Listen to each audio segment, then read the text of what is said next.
السلام علیکم ورحمۃ اللہ وبرکاتہ۔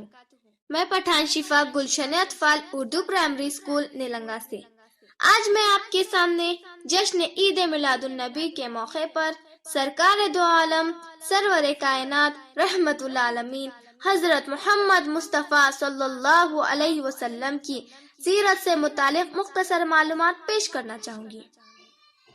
حضرت محمد مصطفیٰ صلی اللہ علیہ وسلم اللہ عز و جل کے محبوب بندے اور نبی تھے۔ اللہ عز و جل نے کائنات کا قیام بھی آپ ہی کے طفیل میں عمل میں لایا۔ آپ کی حیات طیبہ مسلمان ہی نہیں بلکہ ساری انسانیت کے ہر طبقے کے لیے بہترین نمونہ ہے۔ اسی لیے قرآن کریم میں اللہ عز و جل نے خود فرمایا، لقد کان لکم فی رسول اللہ اسوۃ حسنہ، اے لوگوں رسول اللہ صلی اللہ علیہ وسلم کی زندگی تمہارے لیے بہترین نمونہ ہے۔ آپ بچپن ہی سے صادق گوہ تھے۔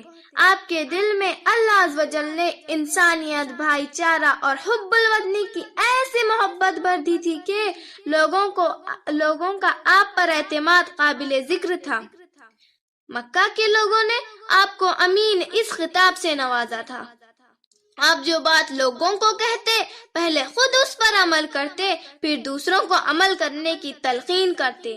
آپ کے ہر کردار و عمل میں 100% کامیابی چھپی تھی۔ آپ سخی تھے۔ قید کے زمانے میں بھی اسلام کے دشمنوں کو جہاں تک ہو سکے ان کی بھرپور مدد کی۔ یہ وہی لوگ تھے جو آپ کو طرح طرح کی اذیتیں دیتے، تکالیف دیتے تھے، مگر آپ ان کی تکالیف کو برداشت کرتے، اف تک نہ کہتے تھے۔ ہمارے نبی صلی اللہ علیہ وسلم کا خیال تھا کہ برائی کو برائی سے نہیں بلکہ حسن اخلاق سے جیتا جا سکتا ہے۔ یہ بات بھی بالکل درست اور سچ گزری۔ آپ بڑے ہو یا چھوٹے، دشمن ہو یا دوست، نوجوان عمر والے یا ادھیڑ عمر والے، سب کے ساتھ نرمی اور محبت سے پیش آتے، اور راستے میں ہو یا گھر میں سب کو سلام کرتے۔ آپ اچھے دوست بھی تھے۔ آپ کی محبت کا یہ عالم تھا کہ ہر صحابی یہ سمجھتا تھا کہ حضور صلی اللہ علیہ وسلم سب سے زیادہ پیار و محبت مجھی سے فرماتے ہیں۔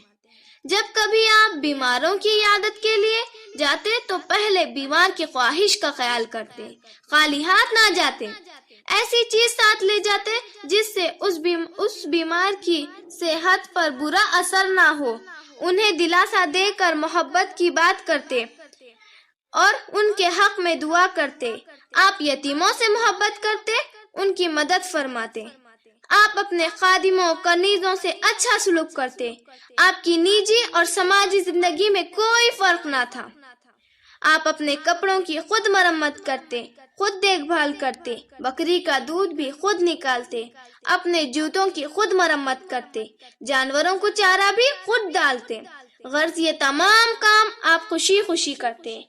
آپ کی حسن تربیت اور حسن اخلاق سے فیض یاب ہو کر حضرت ابو بکر صدیق رضی اللہ تعالی عنہ، حضرت عمر فاروق رضی اللہ تعالی عنہ، حضرت عثمان رضی اللہ تعالی عنہ، حضرت علی رضی اللہ تعالی عنہ، حضرت بلال رضی اللہ تعالی عنہ اور حضرت فاطمہ رضی اللہ تعالی عنہا جیسی دیگر بھی بے شمار شخصیات پروان چڑھیں، جن کی مثالیں پوری کائنات کے سامنے ہیں۔ غرض عالم اسلام آپ ہی کے حسن اخلاق سے وسیع ہوا۔ آپ کی سیرت اور کردار پر اگر لاتعداد ضخیم کتابیں لکھ دی جائیں تو آپ کے مقام سیرت اور کردار کا احاطہ نہیں کیا جا سکتا۔ قلم ٹوٹ جائے گی، سیاہی ختم ہو جائے گی، مگر آپ کی تعریف اور مقام کا ایک باب بھی مکمل نہ ہو پائے گا۔ آخر میں ایک شعر عرض کروں گی اور اپنی قلم و زبان کو روکوں گی۔ زندگی کی راہ میں نیکی کی ادا کام آئے گی، اپنی ملت سے جو کی تم نے وفا کام آئے گی۔ یاد رکھنا چاہیے ہمیں محمد صلی اللہ علیہ وسلم کا یہ قول، یاد رکھنا چاہیے ہمیں محمد صلی اللہ علیہ وسلم کا یہ قول، مشکلوں میں بھی یتیموں کی دعا کام آئے گی۔ وآخر الدعوانا والحمد للہ رب العالمین۔